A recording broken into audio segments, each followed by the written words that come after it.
Measure the temple and the altar and worship in it, or those worshiping in it. So here we are with our altar, and we are displaying for you the inner court. Now, the feature of Ezekiel's temple, the very center point of the Ezekiel temple complex, is not actually the temple. It is the altar. So the altar has very, very specific instructions that are unique to the Ezekiel temple. We don't get instructions this specific in Moses' brazen altar. We don't get these specific details in the altar in the first temple, but we do get very specific details and information in the altar. Now, before we get into the altar, we want to display for you the arrangement of the inner court. And remember that the inner court reproduces itself in the outer court. And actually, the altar is a fractal. And what a fractal is, it's something that has a little piece of information that, the whole complex looks like. For example, you see this palm tree, palm branch, and you'll see that it's just one of the branches of a palm tree, right? But you can also see that it itself, as a leaf, it looks like a palm tree. It has the trunk of the tree, and then it branches out. So that's an example of a fractal, where a leaf or one part of the tree actually looks like the whole tree. Okay, so that's what the altar does. The altar is like one piece of information, one detailed piece of information and structure and architecture that then explains the rest of the whole temple complex. We'll explain that as we go. But let's orient ourselves here in the inner court. So whilst we're in the inner court, we put our palm trees because these are the gates. And in the gates, there are porches. And in the porches, there's palm trees. Okay, so what gate is this? This is the east gate, right? So this is the east gate. And in the east gate, we're in the inner court. And then outside the inner court, there's the outer court. And in the outer court, there's another east gate. Okay, this is the east gate. And east gate comes in. And we have the inner court area with the 4 chambers. But what gate is this? This is the north gate. Okay, so in this direction, this is the north gate. It's actually kind of close to north over here. That's the north gate, all right? And then over here, this is the south gate, and this is in the southerly direction. Okay, so that now we know that there are doors. So here we're showing the doors, and we're showing the doors to the gates pointing east, north, south. Okay, so that's our arrangement around the inner court. And then, of course, in the center of the inner court, we have the altar. But we also have other things here that we're displaying for you, obviously. So in our altar, this is not in the proper measurements of the altar. This is a barbecue, right? So it's rectangular, but obviously the altar is going to be a perfect square. And we also want to show that it has 4 horns. So we didn't do everything in our altar to make it look exactly like the altar because we're going to represent it in other ways. Okay, so we have a table, all right, and in the table's 4 horns, the table represents the altar of incense. So Moses' tabernacle, and then of course the first temple, there's the altar of incense. On the altar of incense, there are 4 horns. On the altar of sacrifice, there are also 4 horns, okay? This is very important because we're not only just dealing with, okay, well, what does it look like? It's more about what does it mean? Why? Why did the creator of heaven and earth do what he did to give us the specific instructions about certain things? That's why we measure the temple, okay? So with the altar, picture it with the 4 horns, picture it with the foundation and the steps going up. Steps going up, there are 8 steps coming from the east. Okay, so that's our inner court area. And then, of course, we have our 4 inner court chambers, right? So in our inner court chambers, these are called the singer's chambers. And we're suggesting the singer's chambers is a choir and another one for the instruments. Okay, these would be facing each other, and these would be along the wall of the north and south, but also next to the east gate. All right, so then over here we have another chamber. And what chamber is that? It is chamber for the temple. Okay, so over here would be the temple. This would be the porch. And we're showing here the table or the altar of incense. That will, of course, be in the holy place. But we're just showing that for the horns. All right, so we have the administration of the temple of the priesthood with the chamber over here, and then opposite to that we have the chamber for the priest of the administration of the altar. Okay, so those are our 4 inner court chambers. All right, and these are the positions of the gates.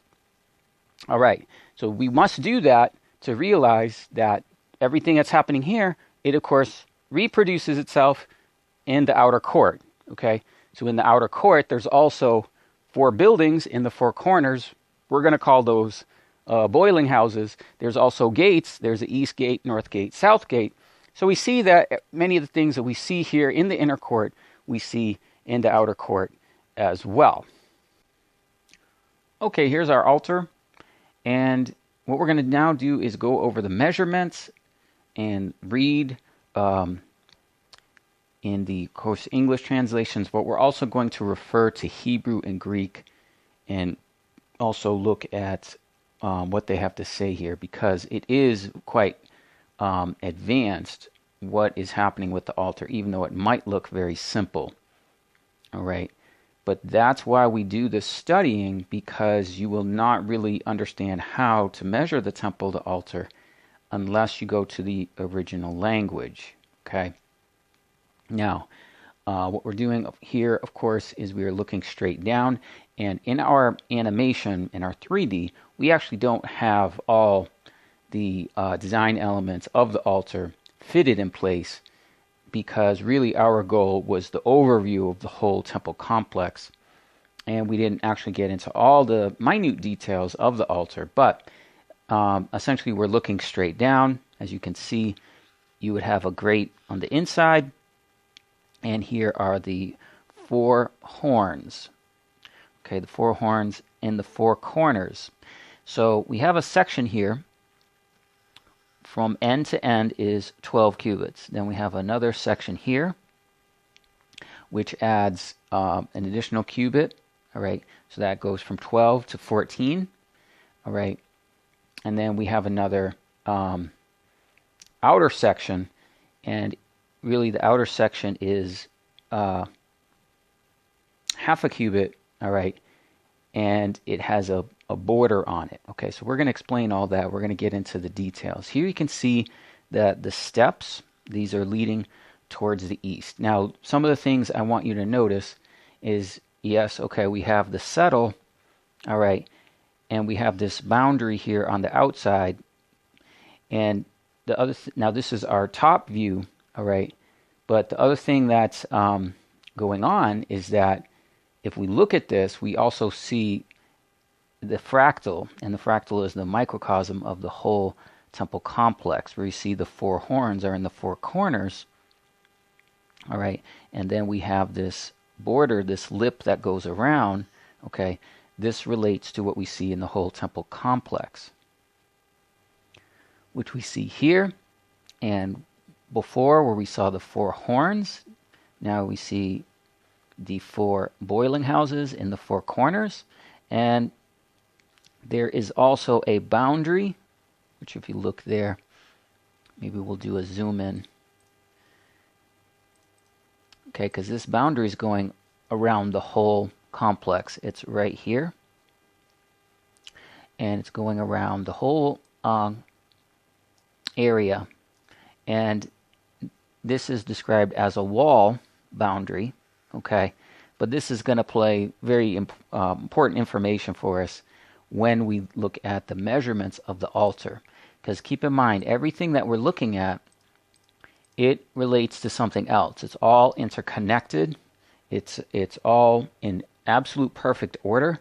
So in our measurements, we always want to make sure that whatever it is that we're doing, we're matching the order and the structure that's not only in that design element of that structure or a vessel, but really it has to relate to everything else. So that's what we've shown you throughout all of this with everything. The temple, the king's house, north chamber, south chamber, the scribes' chambers, the gates, the 30 chambers, all relate to something else in the temple complex. So now let's take a look at Ezekiel 43, and we're going to go to verse 13, and let's look at what these verses say. All right, so what we have here is in the middle, we have King James. Over here, we have APB or Septuagint, and over here we have Greek. Many of you struggle just to understand the Bible in English.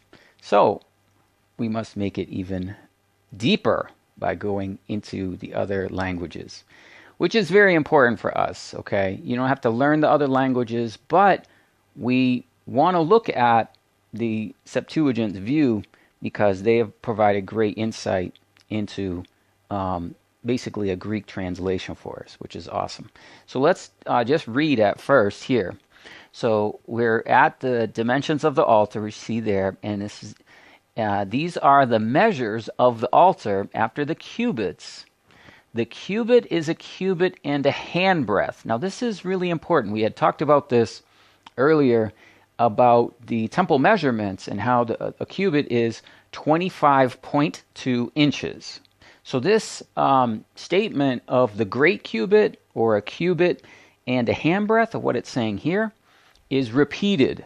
Okay, that was stated earlier in Ezekiel 40, chapter 40, that there was the reed and it was a great cubit. So it's repeating the fact that there actually is more than one cubit, and it's repeating the fact that that great cubit is still in use, and we must use that, and we can prove that once again as we go through the measurements. So a cubit and a handbreadth, all right, that's the cubit. All right, now even the bottom shall be a cubit, and the breadth a cubit, and the border thereof by the edge round about shall be a span. Okay, so we're going to look at what these are. What is a handbreadth? What is a span? These shall be the higher place of the altar, from the bottom upon the ground even to the lower settle. Okay, so we actually have to get used to some terms here. A settle, think of it like a foundation. So the altar is going to sit on a foundational level.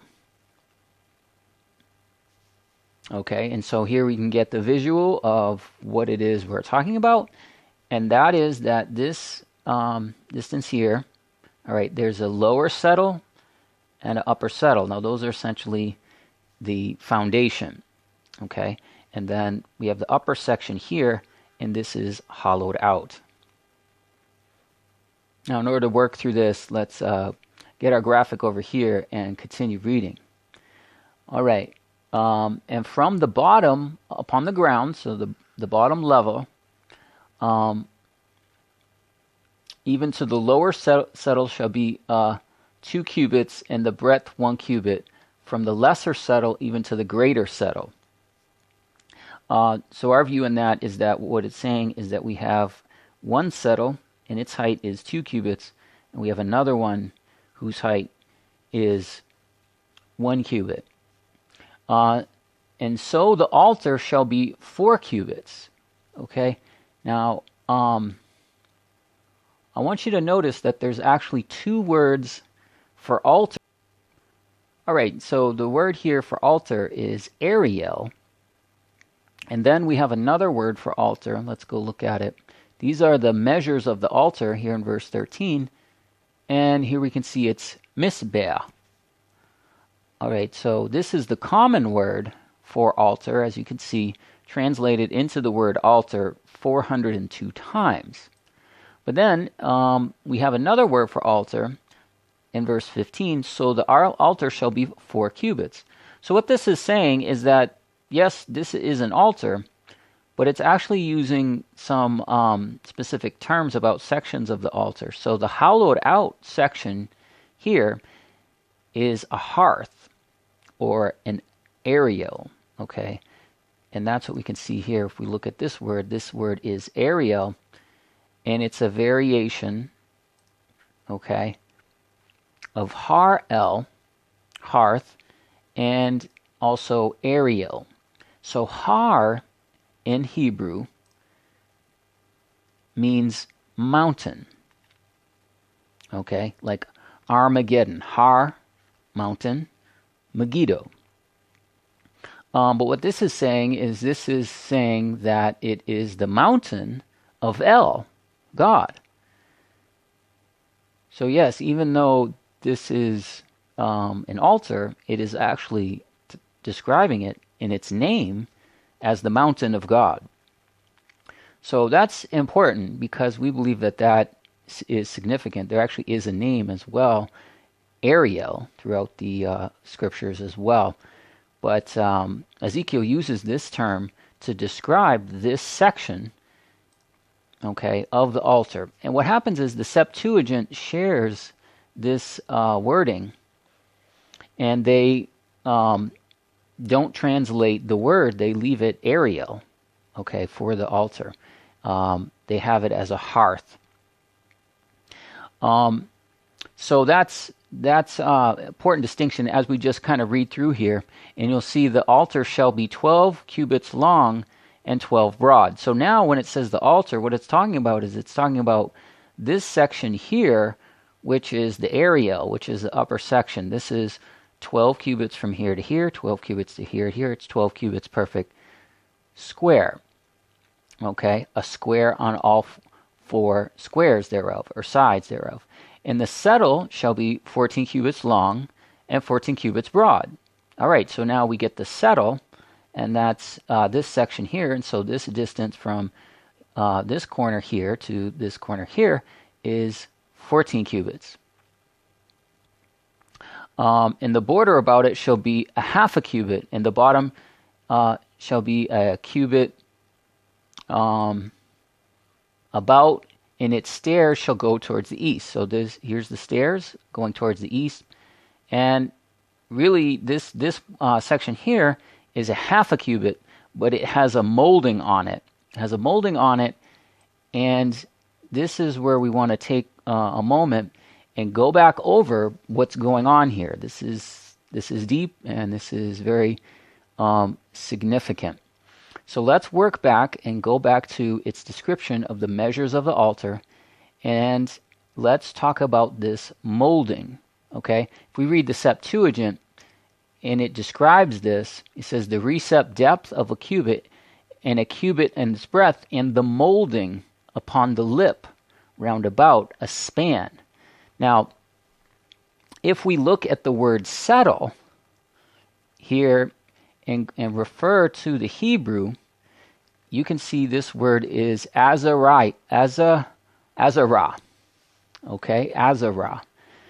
Now, what's fascinating is sometimes Ezekiel, the prophet Ezekiel, will use terms in the temple that are terms from the first temple. This is one of them.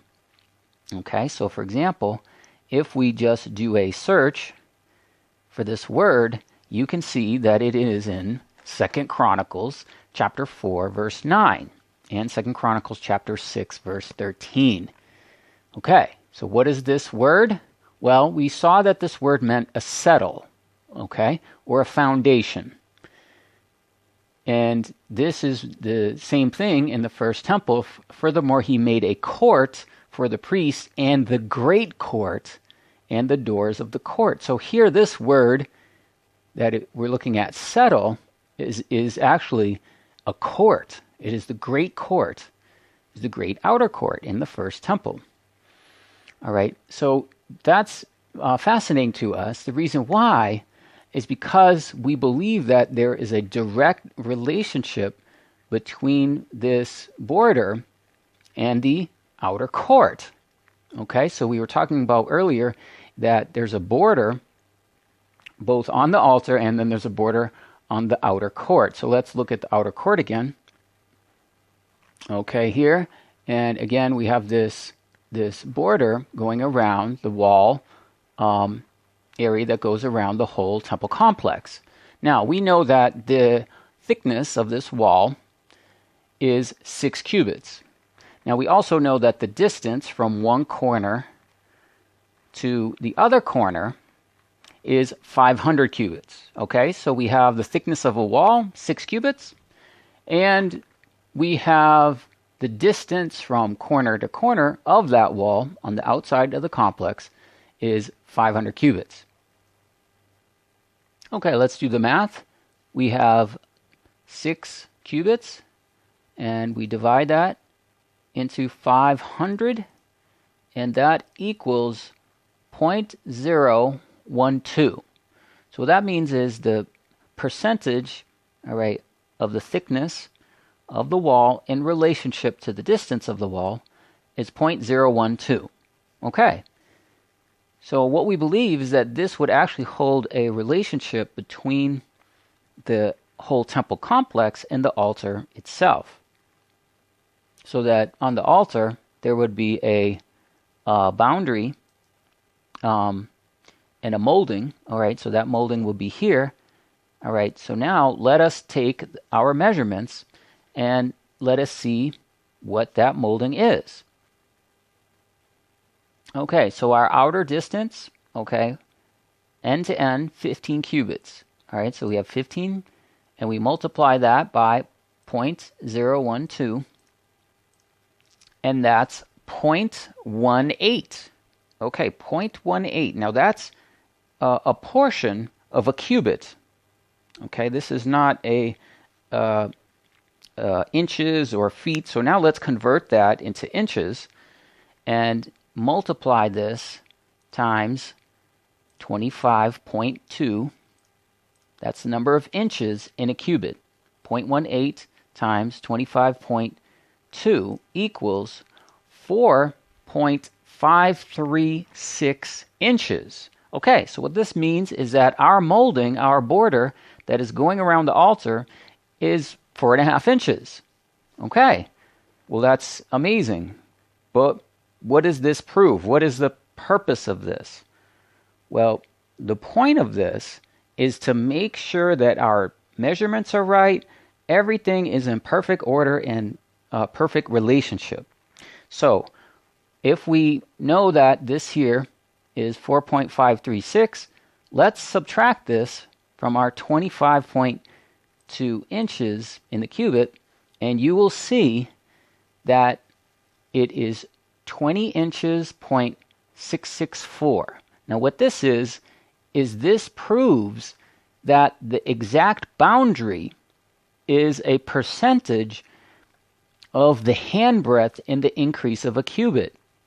So what 20.6 is this is called the cubit of the first measure. So in the temple that Solomon built, everything was based on a cubit of 20.6 inches.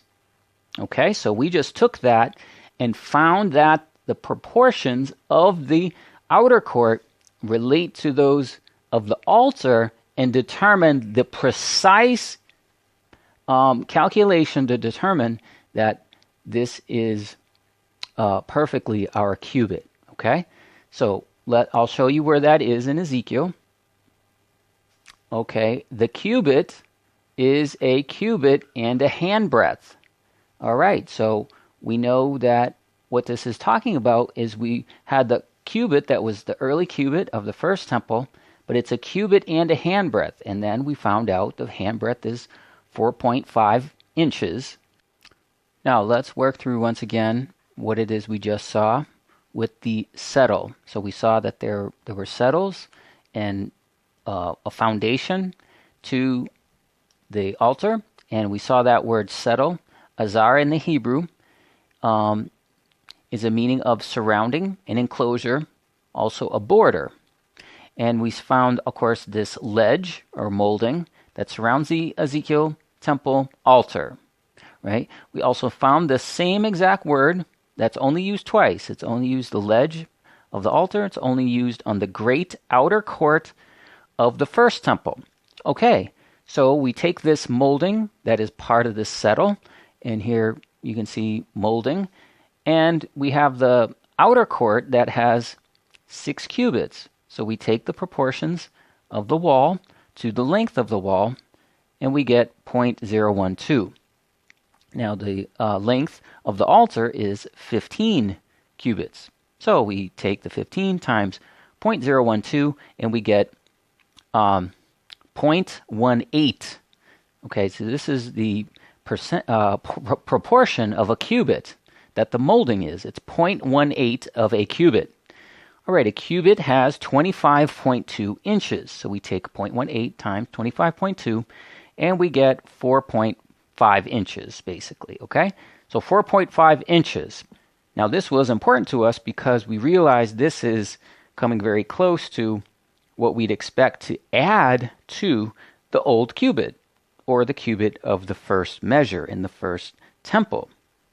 Okay, so if we take the 25.2 that's in the cubit, and we subtract 4.536, we get 20.664.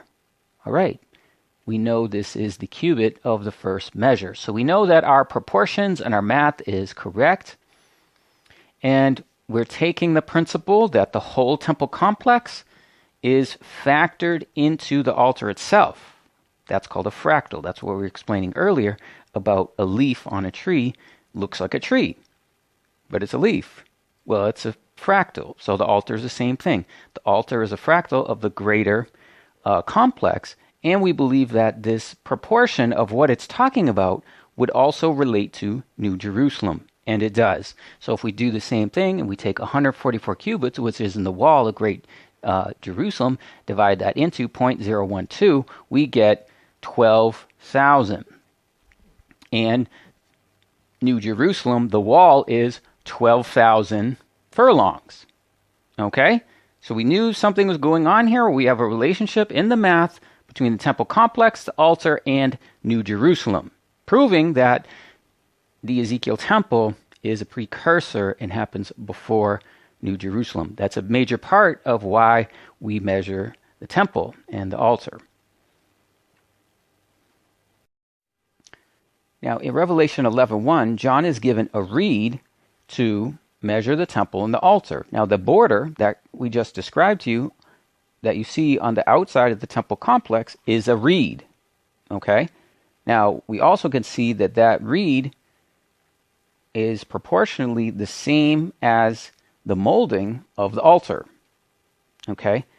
Now, the altar, it's called a span or a palm, and we now can prove and show you that that is precisely 4.5 inches, and that this proportionally is also an example of what the wall is in New Jerusalem. Okay?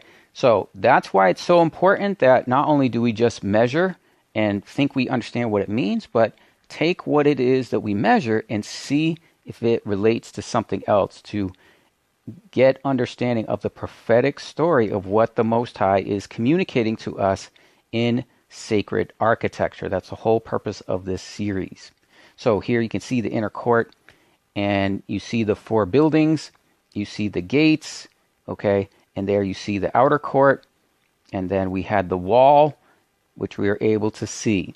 Now, obviously this video is gone longer than expected, so we're not even having the opportunity time-wise to get into all the significance of the importance of the altar. We'll have to have another video where we actually talk about what does the altar mean. Well, in Protestant Christianity, the idea of sacrifice is unclear. It is even bizarre to the mindset of many of the people. They think God has to do something for them. They don't do anything for God. It is the opposite. The altar is a place of sacrifice. Okay, it's a place of sacrifice. They love not their lives unto death, believing in the resurrection, having faith in the resurrection, faith in the eternal life that the Lord Jesus Christ has granted us. We then offer our lives as a living sacrifice. Okay, so that is very, very critical. You understand that. Not my will, but your will be done. That is what the altar means. Okay, it is the burning on the altar of human selfishness, of our will. Okay, that is what this one vessel means. Now, the first temple had a much larger altar where it was 20 cubits. Here you can see our top area. That was 12 cubits. Okay, but we're getting all these other details, the boundary, the molding, the steps, the 4 horns. So we'll have to explain further in another part on our Temporal 3D Temple series and explain all the prophetic significance to you of what the altar means.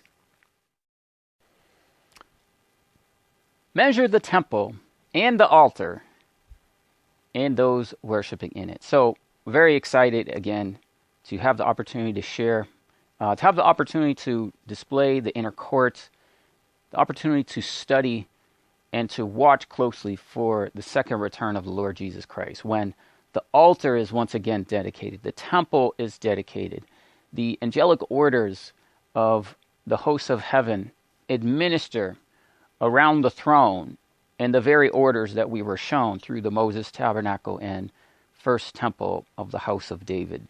And the feature, as we've explained, in the Ezekiel temple, the measurements, measure the altar, the significance of the altar. So it's very, very exciting.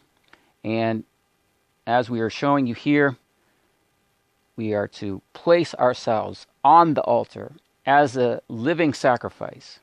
So it is the faith in the resurrection, the faith that the Lord Jesus Christ will come and return. It will be a resurrection. And the faith in that resurrection, actually the 2 resurrections, the first resurrection, the hope of the first resurrection, and the resurrection before New Jerusalem, that we offer ourselves. They love not their lives unto the death, meaning they have placed their lives as a living sacrifice to burn on the altar in faith and hope of the resurrection. So guys, thanks for watching, and we are very grateful to all you guys that are still watching the 3D Temple series, because we are getting into the parabolic symbolism of what does this mean. Okay, it's not just what does it look like, what are our measurements. Yes, we want to give you accurate information, but what does it mean? What is the message? What is the Most High saying that we must read between the lines? What is the parabolic imagery? What does it mean? So much of that is in the altar measurements. Okay, we give him thanks for this opportunity and the honor and privilege of doing this series. And we say, the voice came from the throne saying, praise our God, all you his servants that fear his name, both small and great. And then there was a sound of a great multitude, a sound of many waters. And that sound, they said, let us be glad, let us rejoice. Give honor to the Lamb, for the wedding has come.